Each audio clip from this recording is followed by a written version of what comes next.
हाय सर्वांना, welcome to my new mini blog. उन्हाळा आला रे आला की आपल्याकडे चालू होतं खारोड्या करा, कुरड्या करा, पापड लाटा, सांडगे करा, गहू चाळा। असे वाळवण होत न होतं की मग लागतो नंबर, मोठमोठे कपडे धुवा, शिल्लकची भांडी घासा।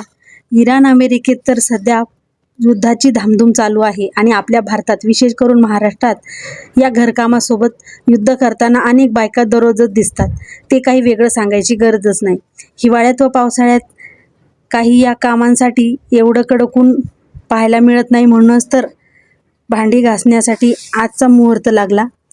मुलांच्या शाळा पेपर सध्या चालू आहे, पण काल 14 एप्रिलची सुट्टी असल्याने हे शिल्लकचं काम करून घेण्यासाठी मी कपडे धुतल्यानंतर लगेचच एवढी मोठी सगळी भांडी घासून घेतली आणि ती उन्हात सुकायलाही ठेवली।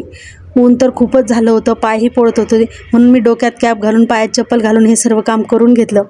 माझं हे वरती काम चालू असताना जाऊबाईंचं खाली रॅक घासण्याचं काम चालू होतं आणि आजची सकाळ सुंदर अशी अथर्वसोबत झाडांना पाणी देता देताच झाली।